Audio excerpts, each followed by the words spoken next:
Ramscha. He Krishna Karuna Sindho Deenabandho Jagatpate Gopesha Gopika Kanta Radha Kanta Namostute Tapta Kanchana Gaurangi Radhe Vrindavaneshwari Rishabhanusute Devi Pranamami Haripriye Vancha Kalpatarubhyascha Kripa Sindhubhya Vacha Patitanam Pavanebhyo Vaishnavebhyo Namo Namaha. Jai Shri Krishna Chaitanya Prabhu Nityananda Shri Advaita Gadadhara Srivasadi Gaura Bhakta Vrinda. Hare Krishna Krishna Krishna Hare Hare Hare Rama Rama Rama Hare Hare. Jai Shri Shri Radha Giridhari Bhagavan Ki Jai.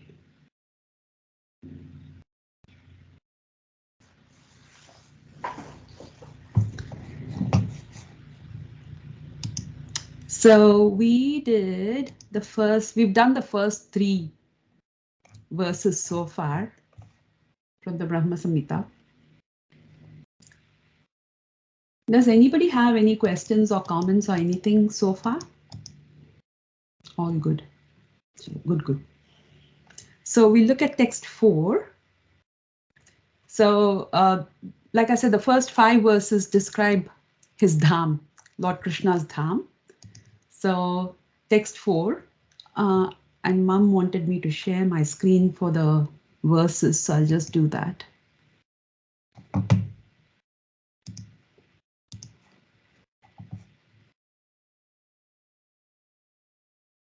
Can you see that?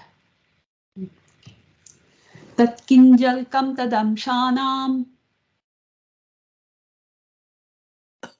tat patrani shriyamapi. So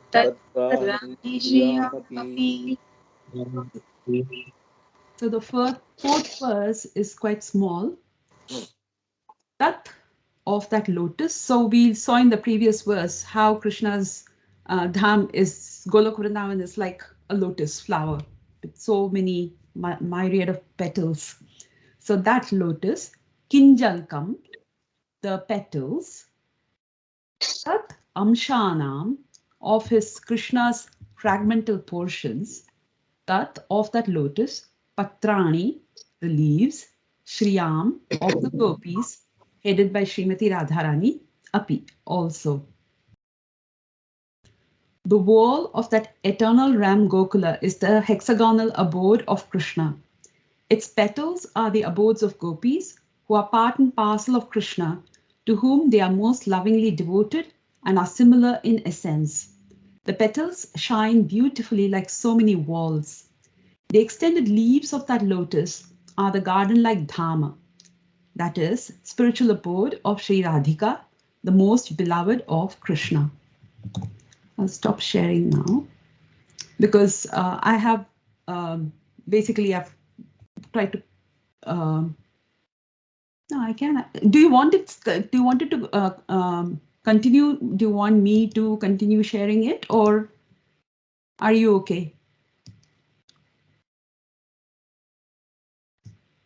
Whenever you are saying that sloka, at that time you please share that one. Otherwise, I can't understand the sloka. Okay, no problem. Okay. Okay. So we are looking at text 4. Here, in the purport, this lotus-like dham of the Lord has kinjalka. Now here it's been translated as petals, but kinjalka actually means filaments. You know how from a flower you get those pollen things popping out? Yeah, those filaments. So these kinjalka also means filaments. So here, what in his commentary, Jiva Goswami says that you know how Brahmaji is now describing the dham, and he is talking about how the center is surrounded by filaments like a fortress. You know how a fortress has walls with turrets on it? So he compares the fortress walls to the Kinjalka.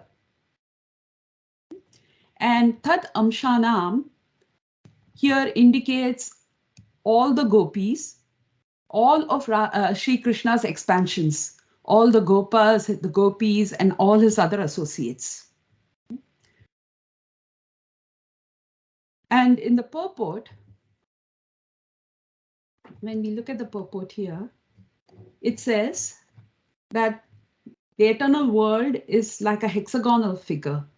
So in our previous verse, we saw that the hexagonal figure is like a shatkon, the star. And it's compared to a yantra. In that, the entities Sri Radha and Krishna appear in the form of a mantra consisting of 18 transcendental letters and are centered. So do you remember which is the mantra of 18 letters? So it's Krishnaya, Govindaya, Gopijana Vallabhaya, Swaha. And it has a bija mantra in the beginning, which is clean. So basically, Krishna has, so here it says, the propagating manifestations emanating from the Chit potency are present there, with the said entities as the center. So what is the Chit potency? We have to understand that. So although this purport is quite small, it packs a lot of meaning into what is being said. So Krishna, as we know, has many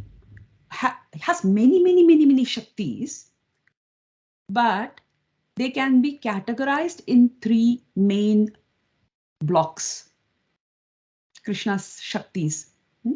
So these are internal, marginal, and external. So his internal potency, what is his internal potency? Internal potency is the Chit Shakti. Okay. What does the Chit Shakti do? The Chit Shakti creates the spiritual realm. It manifests Krishna's form and the form of his associates. It manifests the form of Goloka. It manifests his throne, or his chair, his bed, his flute, everything. That is the job of the Chit potency. And that category is called Sandhini. So under Chit Shakti, you have Sandhini Shakti, which actually creates and maintains the spiritual realm. Another one is Samvit. Samvit, Krishna understands everything and makes everyone understand everything. This is his Samvit Shakti. And the third is Hladini. Hladini is Srimati Radharani. It's personified by Srimati Radharani. It is his bliss-giving potency. So we can compare these 3 to Sat Chit Ananda, basically. Sat means eternal, and it means creation as well. So Sandhini Shakti does all of that. Samvit is knowledge. So Samvit is the same as Chit in Satchidananda, okay? And Hladini is his Ananda potency. So this is Chit Shakti. Then we have the marginal, which is Jiva Shakti. All of us. Mamayvamsho Jiva Loke Jiva Bhuta Sanatana. So we are also small portions of Lord Shri Krishna, and therefore that makes us his energy. But we are marginal, means what? Tatastha.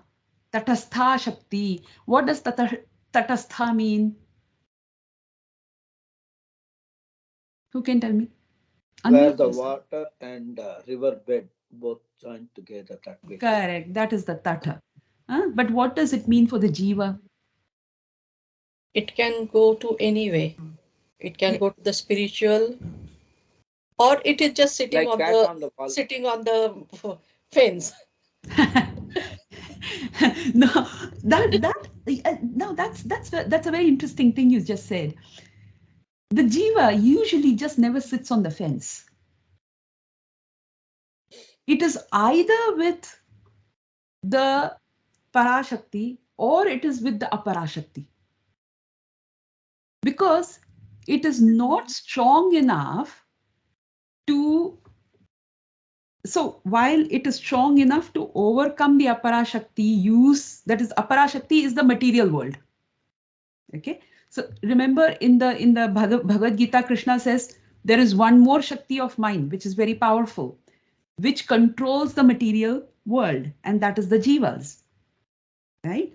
So although we think we are controlling Prakriti, we find that Maya is actually controlling us. So the jiva basically is on the shore, it's sitting on that wall, but invariably it's always making a choice, which is what the mind is doing. What is the job of the mind? This way or this way, this way or this way, this way or this way, this way or this way. Yes, no, good, bad, ugly, no, you know? So it's always going down that track. That is the job of the mind. And because the jiva is burdened with this mind, it has no option but to jump onto one side or the other. In the Kathopanishad, this is called Shreyas and Preyas. Shreya, remember in the Bhagavatam, Shreya, what is good for me, is the question. So Shreya, what is good for the universe? That's what the sages are asking. So we have a choice to go towards Shreyas or Preyas, which is the opposite. Preyas means Priya, whatever I like, which is easy. I like to do it. It doesn't cause me any pain. But unfortunately, what happens in the Bhagavad Gita 18th chapter, we are told, whatever tastes like nectar in the beginning, tastes like poison in the end, becomes poison. Whatever tastes like poison in the beginning becomes nectar in the end. But because the mind is always looking for pleasure, why? Because we are also Satchidananda. So that inbuilt, innate desire for pleasure is always there. So the mind shies away from taking the hard line and saying, this is for my good. If I do this now it's going to be bad for me. It's going to feel bad for me. But ultimately, this is good. It's good for everyone concerned. That is the path of Shreyas. Is that Kathopanishad or Mundakopanishad, I think? Mundakopanishad, yeah. Okay, Kathopanishad. It's in the Kathopanishad. So the jiva is always sitting on the fence and jumping this side or that side. It's always going one way or the other. So that is the jiva shakti. Jiva shakti. The third is maya shakti, which is the external energy. Okay. Now all these three shaktis are not under the modes of nature. The shaktis are not under the modes of nature. The modes of nature are under Maya Shakti. Remember that, huh? Now, we have the Hladini Shakti, which is whose form is Radharani. All the Gopas and Gopis are emanated from her. And this Gokula, so you also have, okay, when we say Gopas and Gopis have emanated from her, not all the Gopas. For instance, Nanda Maharaj is not emanated from her. Right? So only a few Gopas who are involved in Radha and Krishna's Leela, only they are emanated from her. So these would be Subala, Madhumangala, Vidhagda, Arjuna, not Pandava Arjuna, Arjuna Gopa. So there are 8 who are called Priya Narma Sakha. Okay, Priya Narma Sakhas. So these are the ones who serve Radha and Krishna when they are together. Otherwise, it's the gopis and the manjaris who serve them. Okay. And then he says, Gopala Tapani Upanishad, Sri Radha Krishna is the primary cause of the seed himself. Gopala Tapani Upanishad says, Omkara signifies all-powerful Gopal and his potency, and Kleem is the same as Omkara. Okay. So, Omkara is the sound form of the Lord. Om signifies both Radha and Krishna together. And last time we learned that Kleem is also the form of Radha and Krishna together. So Om is equal to Kleem. Okay. Okay. Now we come to text 5. Now text 4 was really tiny and text 5 is massive. I'll share my screen again.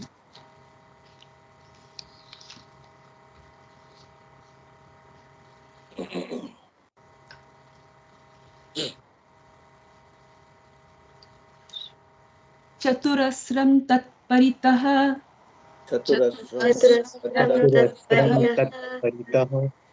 Shweta Deepakhyam Adbhutam.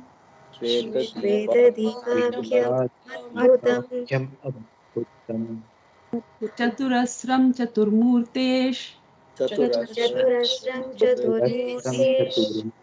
Chaturdhama Chatushkritam.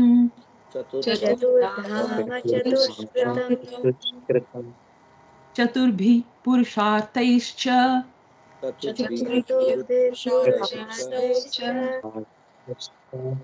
Chaturbhir Hetubhir Vritam. Shuler Dashabiran Anadham.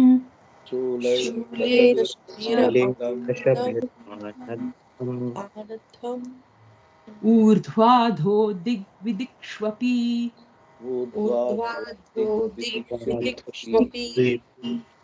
Ashtabhir Nidhibhir Jushtam.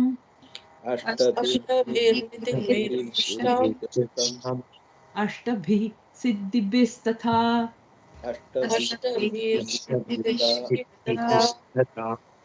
Manurupaisha Dashabir. Dikpalai Parito Vritam.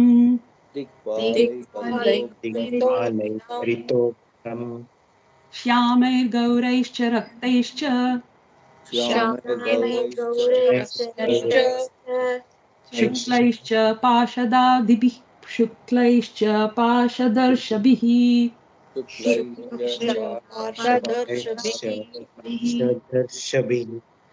Shobhitam Shaktibhistabir. Adbhutabhis Samantatah.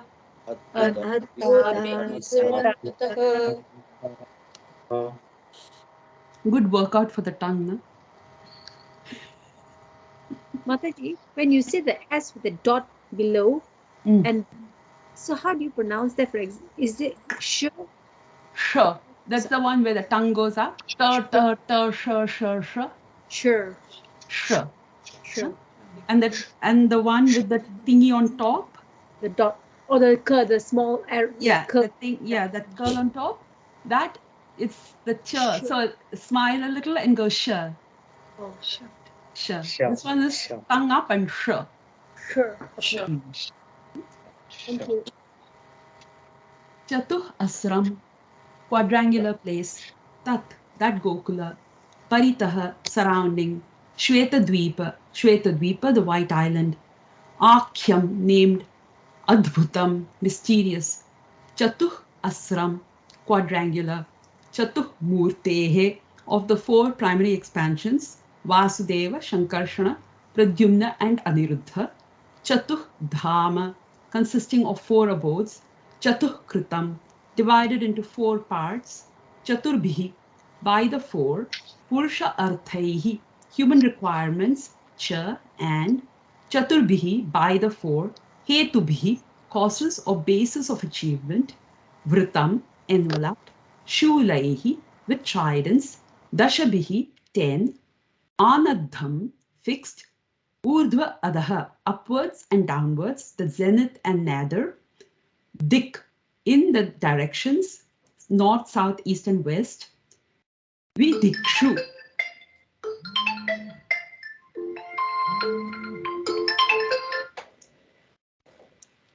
Vidikshu, and in the intermediate directions, northeast, southeast, southwest, and northwest.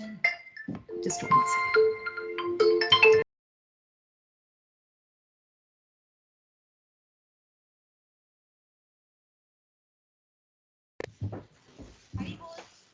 Api, also. Ashtabhihi, with the 8. Nidibhihi, jewels. Jushtam, endowed. Ashtabhihi, with the 8. Siddhibhihi, mystic perfections. Anima, Anima, Laghima, Prapti, Prakamya, Mahima, Ishitva, Vashitva, and Kama Vasayita. Tatha, also. Manurupaihi, in the form of mantras. Cha, and. Dashabhihi, by 10. Dikpalaihi, protectors of the directions. Paritaha, all round. Vritam, surrounded. Shyamaihi, blue. Gauraihi, yellow. Cha, and. Raktaihi, red. Cha, and. Shuklaihi, white. Cha, also. Parshada Rishabhihi, Parshada Rishabhaihi, with the topmost associates. Shobhitam, shining. Shaktibhihi, with potencies. Tabhi, those. Adbhutabhi, extraordinary. Samantataha, on all sides. Phew. Okay. Translation. The surrounding external plane of Gokula is described in this verse. There is a mysterious quadrangular place named Shvetadweep surrounding the outskirts of Gokula. Shvetadweep is divided into 4 parts on all sides. The abode of Vasudeva, Shankarshana, Pradyumna, and Aniruddha are separately located in each of these 4 parts. These 4 divided abodes are enveloped by the 4-fold human requirements such as piety, wealth, passion, and liberation, as also by the 4 Vedas, namely Rig, Sama, Yajur, and Atharva, which deal with the mantra and which are the basis of achievements of the 4-fold mundane requirements. 10 tridents are fixed in the 10 directions, including the zenith and nadir. The 8 directions are decorated with the 8 jewels of Mahapadma, Padma, Shankha, Makara, Kachapa, Mukunda, Kunda, and Nila. There are 10 protectors, Dikpalas, of the 10 directions in the form of mantra. The associates of the hues of blue, yellow, red, and white, and the extraordinary potencies bearing the names of Vimala, etc., shine on all sides. So before we go ahead, this is just a note that I have here. So it says all the extraordinary potencies bearing the names of Vimala, etc. Now in the Laghu Bhagavatamrita, it is said that there are 16 potencies of the Lord, and their names are Shri, Bhu, Neela. So, you know, when we go to the Sri Vaishnava temples, we have Shri Devi, Bhu Devi, Neela Devi. So those are the 3 main there. And then Kanti, Kirti, Tushti, Gi, Pushti, Satya, Jnana Jnana, Jaya Utkarshini, Vimala, Yogamaya, Prahvi, Ishana, and Anugraha. So these are the names of his Shaktis, okay, the 16 Shaktis of the Lord. And when we talk about the Dikpalaha, who control the 10 directions. They are Kubera for the north, Yama for the south, Indra east, Varuna west, Ishan is northeast, Agni southeast, Vayu northwest, Nritti southwest, Brahma is up, and Vishnu is down. Gravity. The force of gravity is Vishnu. If that force was not there, this entire universe cannot be maintained. We'd all just float away. So, so Vishnu is the maintainer, and that's his force. So going into more detail, I'll just stop sharing here.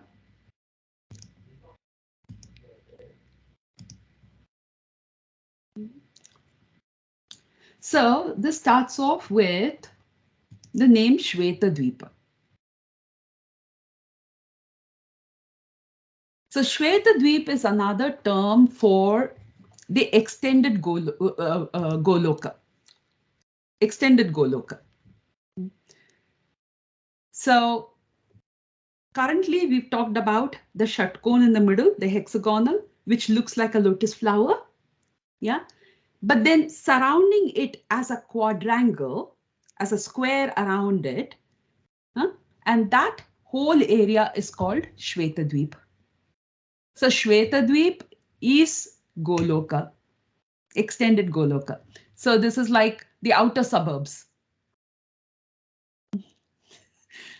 So that is extended Goloka.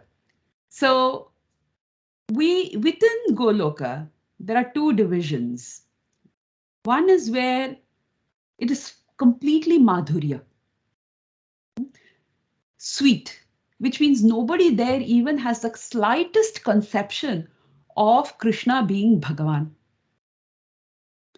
But then when you move out a little bit, there you have all these people, all his devotees who worship him as Bhagavan. So there is a tinge of awe and reverence. And that is called Aishwarya Goloka. So in his commentary to the Bhakti Rasamrita Sindhu, Vishwanath Chakravarti Thakur says that those who worship Radha and Krishna in Vaidhi Bhakti, they attain Aishwarya Goloka. Whereas those who worship him as Raganuga Bhakti, they go to Gokula. And Gokula is supposed to be complete Madhurya. Now here,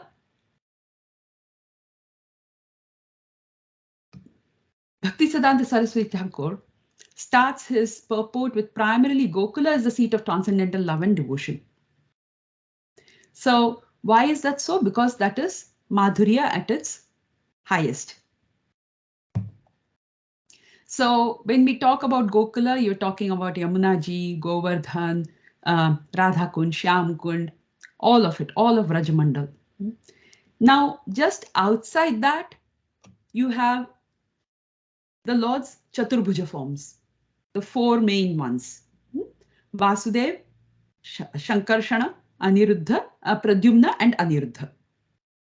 So these can also be compared to Mathura and Dwaraka, the outside, because there is some amount of Aishwarya. Then we have, then he says that Vaikuntha has its extension, and this is all an extension of, so the whole spiritual world can be called Vaikuntha. And this is an extension of Vaikuntha. What all are here in Goloka? You have, first we have the four, mysterious quadrangular place, are enveloped by the fourfold human requirements such as piety, wealth, passion, and liberation. So what are those? Piety, wealth, passion, and liberation. Dharma, Artha, Kama, Moksha. Perfect. Okay. So Dharma, Artha, Kama, and Moksha are in Goloka. What does that mean? It doesn't mean that people there perform Dharma, they are going after Artha, or they want liberation. No, no. These are the presiding deities of Dharma, Artha, Kama, and Moksha who stand there and pray to the Lord. So in the spiritual world, everything that is in the material world is in the spiritual world. We have to understand that. Because urdhvamulam adhashakam. So whatever is there, we are a perverted reflection of the spiritual world. So if we have dharma, artha, kama and moksha here, the pure forms of dharma, artha, kama and moksha reside with the Lord. The presiding deities of so dharma personified, artha personified, kama personified, moksha personified, they are all there in Goloka. And the Vedas, the next is the 4 Vedas, Rig, Sama, Yajur and Atharva. They are also based over there. How do we know that they are also persons? Because in the Bhagavatam, we have prayers by the Vedas personified. Right? So the Vedas also appear as persons. And they are always standing there and glorifying the Lord. They are always singing. So this is in the 10th canto. Prayers of the Vedas personified. Then it says there are, which are the basis of achievements of the 4-fold mundane requirements. So through Rig, Sama, Yajur and Atharva, we can gain dharma, artha, kama and moksha. That is the meaning here. Then 10 tridents are fixed in 10 directions. This is to prevent those who want to get into Goloka but don't want to put in the hard work.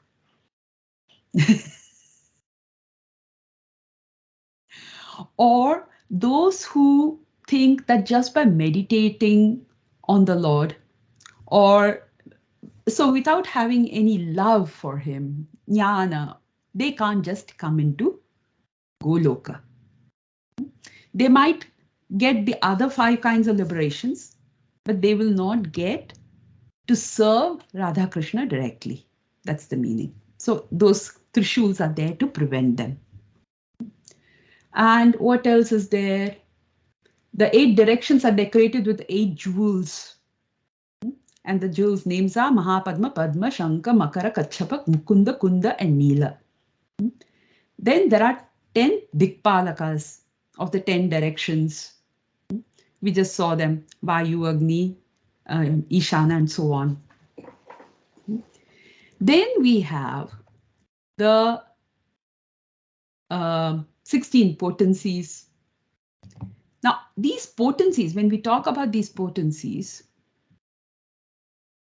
what in the purport, Bhaktisiddhanta Saraswati Thakur says, is that in Shvetadvip, there are so only those who possess extraordinary love for the Lord, only they can go through. Otherwise, they end up going to the 7 higher planets. Right? So what are the 7 higher planets? So we have Bhuloka, start, our Earth. Next is Bhuvarloka. If you remember your Gayatri mantra, you'll know the first 3. Bhur, Bhuva, Swaha. So Bhuloka, Bhuvarloka, and Swarga. So Bhuloka, we all live. Bhuvarloka, Siddhas live. Swarga, Devatas live. And we have the Siddhis also coming up. Okay. And then in the next one is Maharloka. So this is populated by saints who actually live for 1 whole day of Brahma, 1 kalpa. Then Janaloka, where all the pure-minded children of Brahma live, like the 4 Kumaras, Narada, these are all their home. Then you have Tapaloka, which is where the inhabitants there are so enlightened and they are immortal. Immortal means when there is dissolution, they don't die. They just go higher up and they sit with Brahma. Because above them Tapaloka, then last is Satyaloka or Brahmaloka. Here, the inhabitants never die, they never become old, never become ill, don't have any pain, any anxiety, nothing. It is almost like Vaikuntha, except it exists for 100 years of Brahma, and then it is also dissolved. That is the only difference. Vaikuntha never, there is no dissolution at all. But because Brahma Loka comes in the material world, it can be dissolved at the end of Brahma's life. So the upper four, they are achieved by brahmacharis who perform great austerities, or people who are very attached to the truth, or people who don't work, don't do karmic work. So, they don't do it to fulfill their own desires. Now, above Brahma Loka, you have the separation, you have Dhruva Loka, and then you have Vaikuntha. So Viraja river and Vaikuntha. Now, in the purport, Bhaktisiddhanta Saraswati talks about 4 kinds of devotees who can go into Vaikuntha. So who are those? He says the first is a Jnana Bhakta.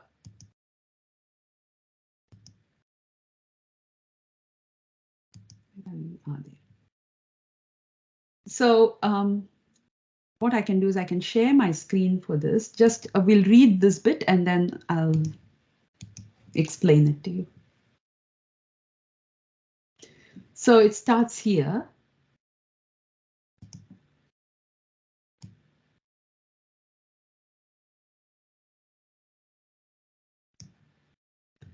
Paramahamsa sannyasis and the demons killed by Sri Hari, by crossing the Viraja, that is by passing beyond the 14 worlds, enter into the luminous realm of Brahman and attain to nirvana in the form of temporary abeyance of the temporal ego. Temporary abeyance of the temporal ego means they don't have a material form for a while. But the devotee actuated by knowledge, Jnana Bhakta. So here's the 4 categories of devotees. Jnana Bhakta means one who is actuated by knowledge. The devotee actuated by the pure devotional aptitude, Shuddha Bhakta. The devotee imbued with loving devotion, Prema Bhakta. And the devotee actuated by pure love, Prema Para Bhakta. And the devotee impelled by overwhelming love, Prematura Bhakta, who serve the majesty of Godhead, have their locations in Vaikuntha, that is the transcendental realm of Sri Narayana. So these are the 1, 2, 3, 4, 2, 3, 4, 5. The 5 types of devotees who go to Vaikuntha. Now, whether they go to Goloka Vrindavana or not, we'll see now. We have to first, for that, we have to understand what is meant by each of these categories. So when we talk, the definition of each of these categories has been given by Sanatana Goswami in Brihad Bhagavatamrita. He says that the first category of devotees, so these names have come from the Brihad Bhagavatamrita. So the first, we have the Jnani Bhakta or the Jnana Bhakta. The examples of this are Prahlad, the 4 Kumars, Bhishma Dev. Now all these are Mahajanas.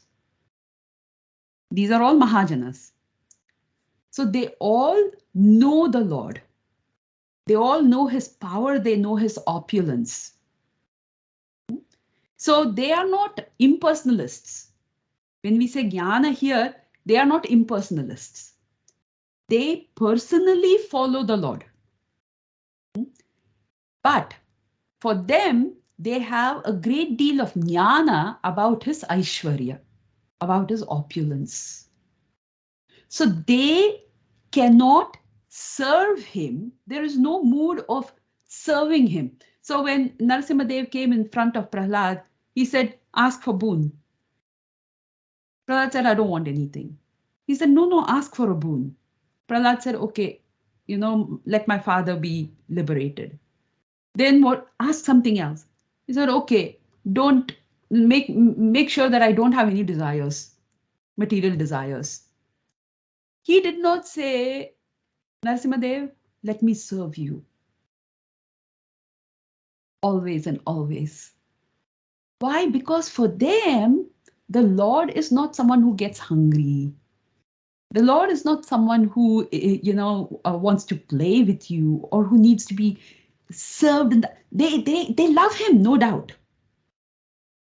But it is where, he's God. He protects us. How can we serve him? That is their mood. So that is the Jnana Bhakta. Then we have the Shuddha Bhakta. An example of Shuddha Bhakta is Ambrish Maharaj. So while we have Prahlad Maharaj, he is a pure devotee of the Lord. But he has no desires to serve. So his bhakti cannot be called Uttama Bhakti. What is the definition of Uttama Bhakti? Yes, Sandhya Mataji? Who sees every living entity. No. The definition from Bhakti Rasamrita Sindhu? We have Kanishta. No. Uttama Bhakti. The most Bhakti Uttama. Who sees every individual has every living entity. No. Krishna, that is doing the bhakti that is favorable to Krishna. Correct. Oh. So what is the exact word I don't remember, but Krishna Anus. Krishna Anushilanam, na? Krishna Anushilanam. So what is that? Anya Bilashita Shunyam. That's the one. It went out of my head also. Anya Bilashita Shunyam. Jnana Karmadhyanavritam. Anukulyena Krishnena. Anukulyena Krishnanushilanam Bhaktiruttama. Correct? So so the definition of Uttama Bhakti is what? First, what does Anya Bhilashita Shunyam mean? Yes, Vidushi? No other desires. No desires, no other desires. Okay. Other than what we will see now, okay? Anya Bhilashita Shunyam. Jnana Karmadhi Anavritam. What? By the Jnana, I mean, which you don't want the Jnana or Karma. Yeah. Not covered by Jnana or Karma. So it is not Mishra Bhakti. It is not Jnana Mishra Bhakti or Karma Mishra Bhakti. It is not Karma Yoga or Jnana Yoga. It is just pure Bhakti. Jnana Karmadhyanavritam. Unalloyed devotion. Unalloyed. Anukulyena. Anukulyena means what? Favorable. So what Kamsa had was not favorable. That was not Anukul. That was very Pratikul. Against the Lord. He is also thinking of him all the time. But that doesn't make him a devotee of the Lord. Anukulyena. It has to be favorable to Krishna. Krishna Anushilanam. Anukulyena Krishna Anushilanam. Anushilanam means service. There must be some service to the Lord. So Anukulyena Krishna Anushilanam Bhaktir Uttama. That is Uttama Bhakti. So when there is no service, it is not Uttama Bhakti. So we come to the second, which is Shuddha Bhakta. First is Jnana Bhakta, second is Shuddha Bhakta. Shuddha Bhakta is what? The example was Ambarish Maharaj. Why? Because he does service. Yeah. With his hands, Savai Pumsa, what is that? I forgot the verse. Yes, Vidushi? I just don't remember the verse, Mataji, but he cleans the temple with his hands. He walks to the temple. He sees the Krishna's form. He smells the tulsi. He tastes Krishna's prasadam. He talks about Krishna. He hears about Krishna. Everything. Excellent. Yeah. So that is Ambarish Maharaj. So he is Shuddha Bhakta. But superior to Ambarish Maharaj is considered to be Prema Bhakta, the example of which is Hanuman. So Ambarish Maharaj does everything for the Lord, but there is still some awe and reverence. So it is not Jnana Karma Dhyanavrita.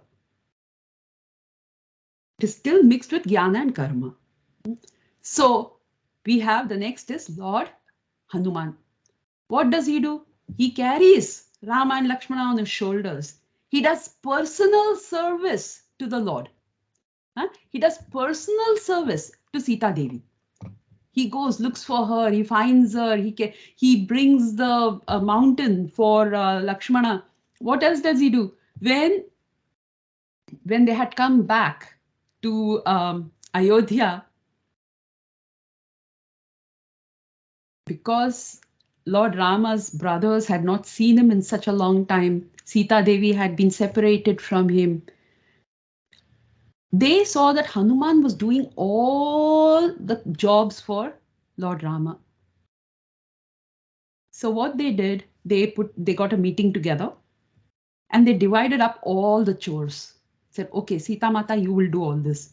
Lakshmana will do all this. Bharata will do all this. Shatrughna will do all this. Nothing for Hanuman.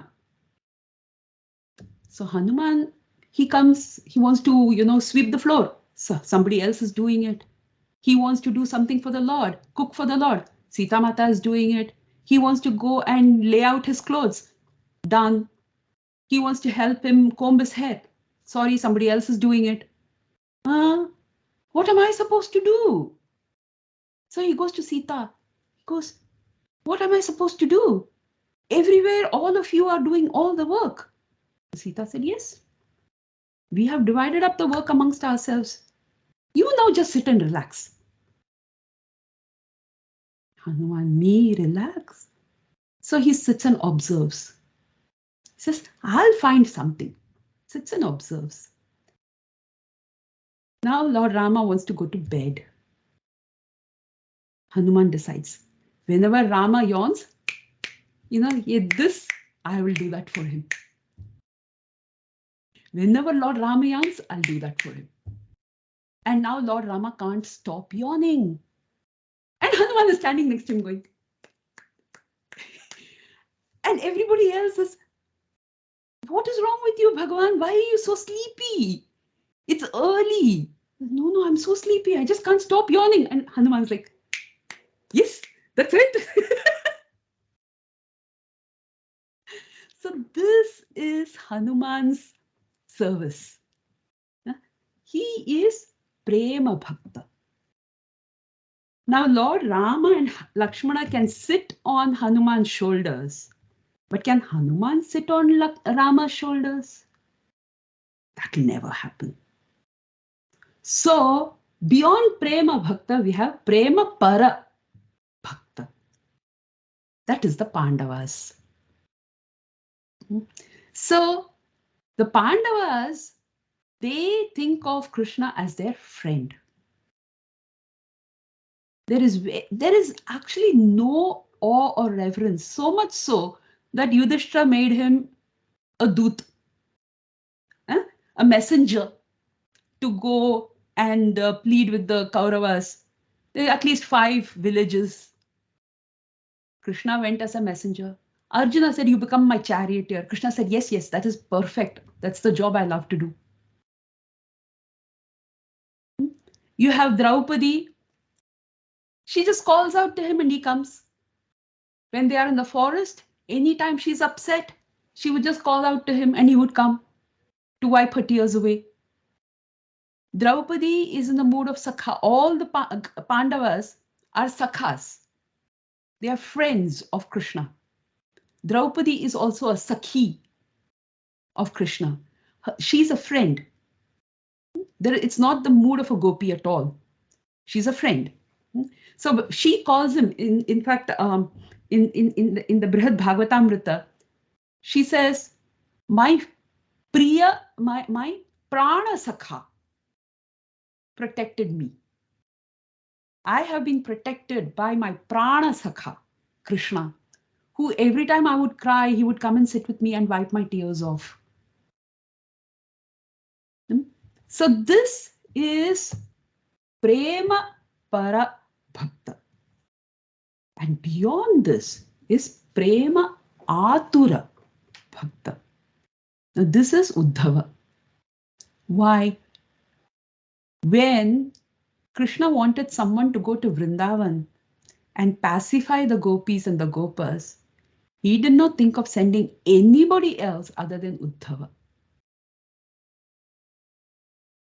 So he wanted somebody who loved him so much to be able to go and talk to the gopis and pacify them. But more importantly, Krishna knew another thing. He knew that if he sent Uddhava, Uddhava would come back a changed person. And so Krishna actually sent him to get trained under the gopis in how to love Krishna. Because when Uddhava came back, he was a changed person. He said, those gopis, oh my God.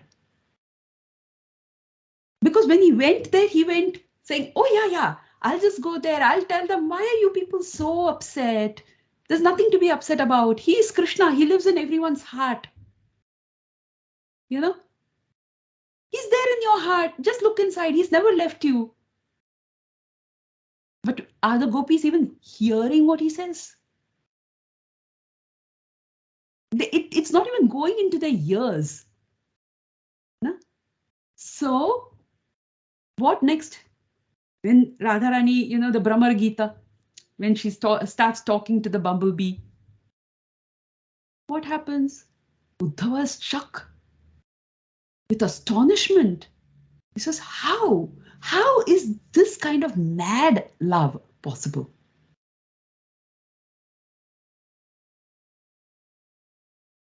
And just like Brahmaji, he also says, I want to be the dust here, so that all these cowherd women can walk over me. And I can learn how to love the Lord just like they love him. So that is a Prema Atura Bhakta.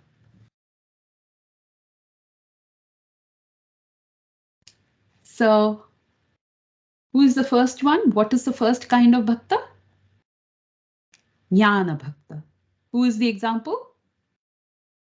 Sorry? Prahlad Maharaj. Prahlad Maharaj. Second? Shuddha Bhakta. Shuddha Bhakta. Shuddha Bhakta. No. Ambarish. Amrish Maharaj. Then third? Prema Bhakta. Prema Parabhakta. Prema Bhakta, sorry. Prema Bhakta. Prema Bhakta is? Hanumanji. Fourth? Prema Parabhakta. Prema Parabhakta. Prema Parabhakta is? Pandavas. And the fifth? Prematura Bhakta. Uddhava. And now beyond all of these are the gopis. So there is this very interesting, amazing story of a gopi. Her name is not stated. She's a newlywed gopi, and she comes into, the Goloka family, and she wants to see Krishna. Her mother-in-law says, no way. If you see Krishna, you will also become mad like all the other girls. You will not do your work properly. Don't even think about it. You are not going to see Krishna. But she says, no, I've heard so much about him. I want to see him. I want to see him. Mother-in-law says, nothing doing. You are not going to see Krishna, period. That's it. So she is thinking all the time, oh, I wish I could see Krishna. Oh, I wish. And Krishna, of course, knows this.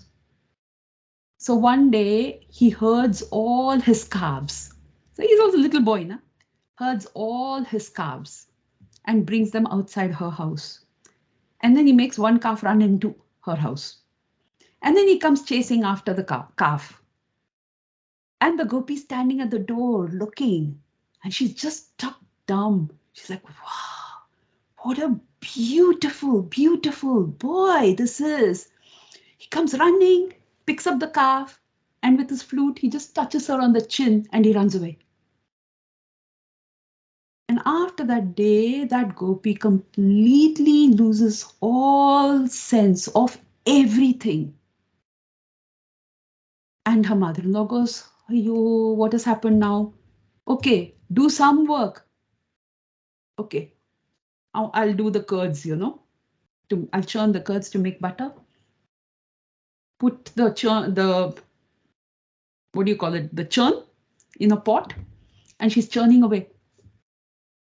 Instead of yogurt, it's a pot of mustard seeds that she's churning. The mother-in-law is like, give that pot here. Here, take this pot. Take 2 more pots on your head. Go fetch water. And here, your nephew's here. Take this baby also. Put it on your side. Take him for a walk. Gopi's going, holding all her pots to the well. She reaches the well, puts everything down, picks up the baby, ties the rope around his neck, and starts to lower him into the well. Because in her mind, she's not even thinking. She knows she has to fetch water, that's all.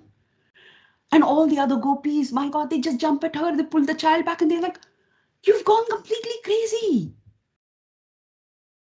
And this is when we talk about Uttama Bhakti. You know, in the Bhagavad Gita, Krishna says, Manmana Bhava.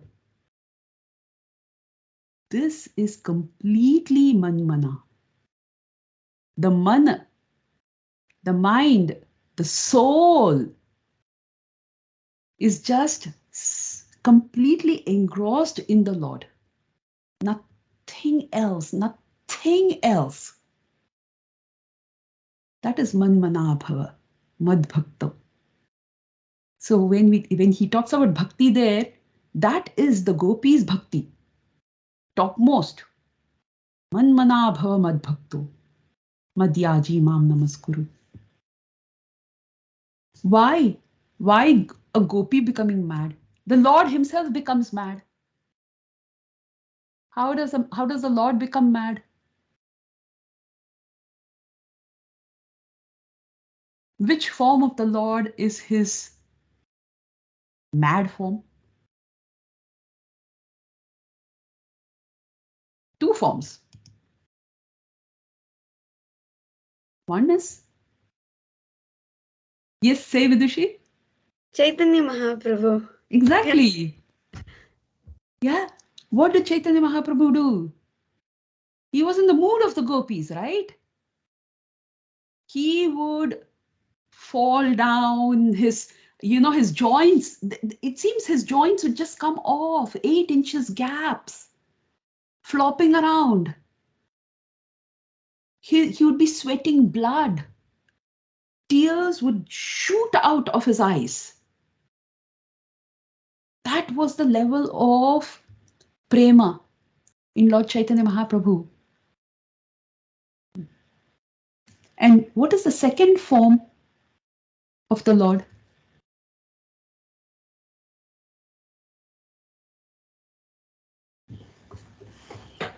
Which are the deities in our temple?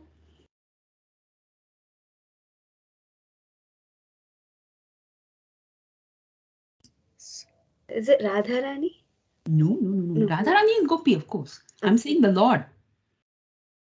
Jagannath. Yes. What is Jagannath's form? Static. Eyes popping out. It is the ecstatic form of the Lord.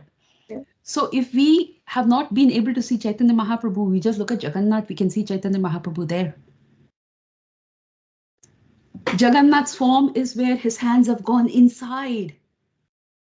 Right? With Chaitanya Mahaprabhu, they would fall out. With him, it's gone inside. His eyes have become so big. How did that happen? One day, all the queens of Dwarka, they came to Mother Rohini and they said, please tell us, because this happened in Kurukshetra when they met. They came to Mother Rohini and they said, please tell us about Krishna. When he was in Vraja, what kind of person was he? We've heard him, in his sleep, he cries out the names of the gopis and he cries for them. Who are these gopis? Tell us a little bit about them. So Mother Rohini starts to talk. And at that time, she sees Subhadra. She tells Subhadra, now I want you to go and stand outside the door, close the door. And if Krishna or Balaram come here this way, do not let them in. I don't want them to hear this. So Subhadra Devi goes outside, closes the door, but she leaves it open a tiny chink so that she can hear. And as she hears the story of Krishna in Vrindavan, she gets into this form, this ecstatic form, where she has no hands. If you look at the deity of Subhadra, there is no hands. Yeah, and her whole form is shrunk into itself. It's so condensed, that form.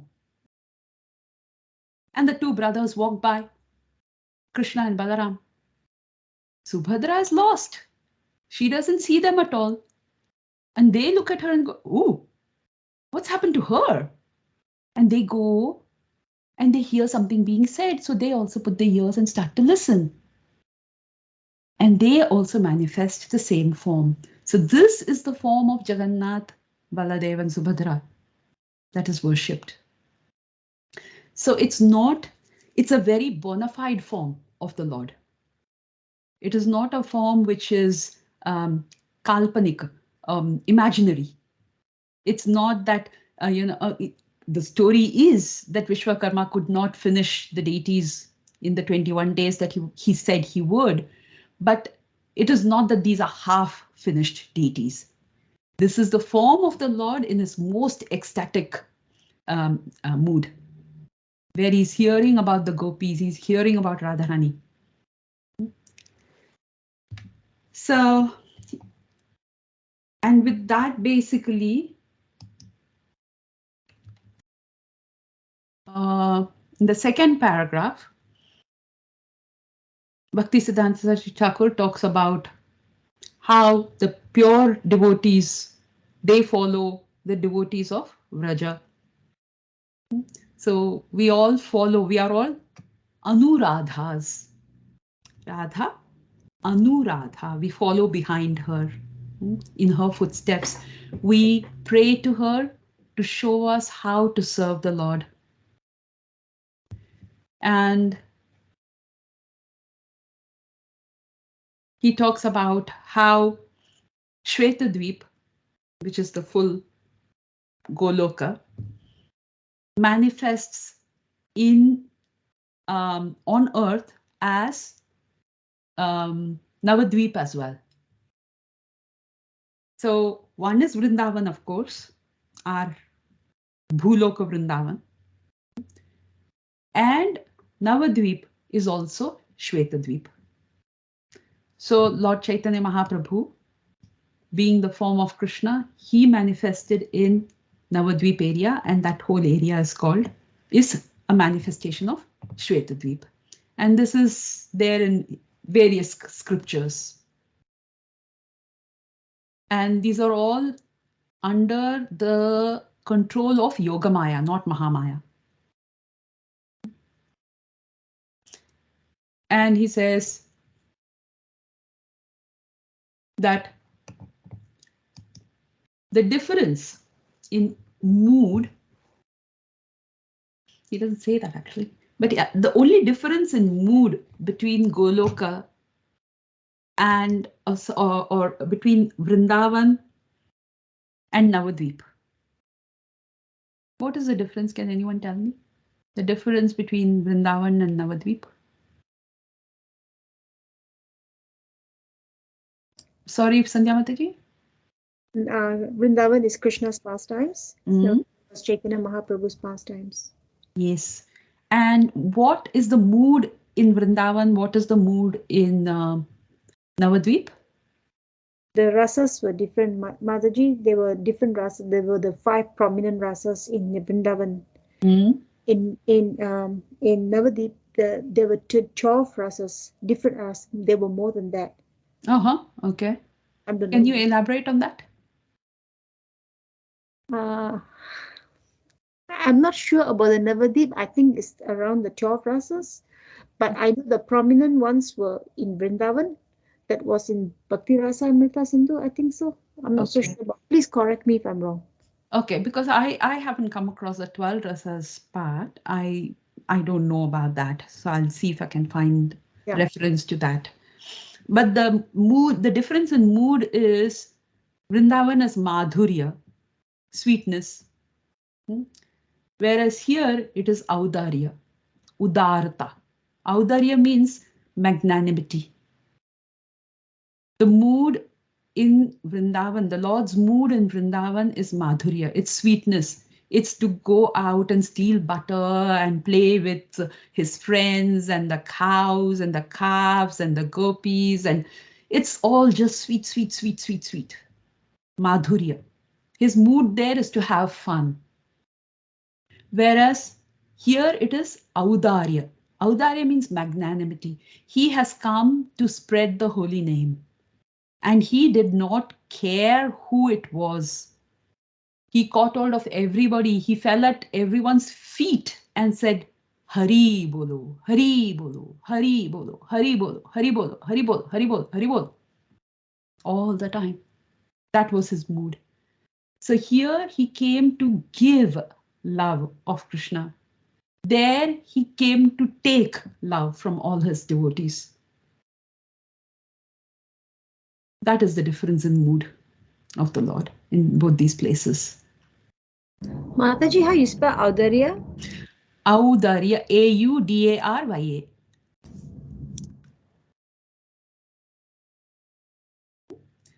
So that is his mood. Chaitanya Mahaprabhu's mood. So what we'll do is we'll stop here. And any questions or comments? What is the meaning of Nadir? Nadir. Zenith means topmost. Nadir means bottommost. And that 8 Ashtadik. Ashtadik Palakas. No. That Vayu, Agni and all. Yeah. No, yeah. It comes, one is Yen, it starts. I don't know what it is. Nirriti. What is that? Nirriti is, I think, southwest. No, is it like fire, Vayu, like that, anything? Oh, I don't know, Prabhuji. Nirriti, I know, is the name of, just give me 1 minute. I had it written down somewhere. I forget now.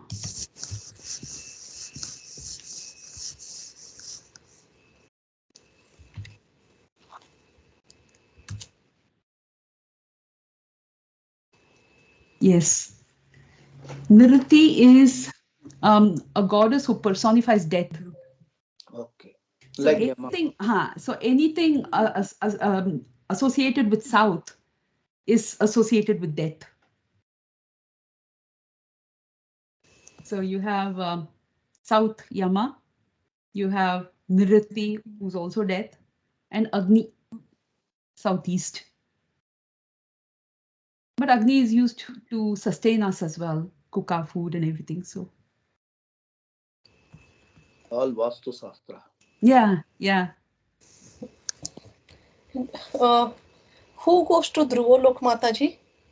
Because Dhruvaloka is for those. So who is Dhruva? What kind of bhakta is he? He was wanted the money. Correct. So yeah. So he's Sakama Bhakta. Yeah. So that is the place for Sakama Bhaktas. Okay.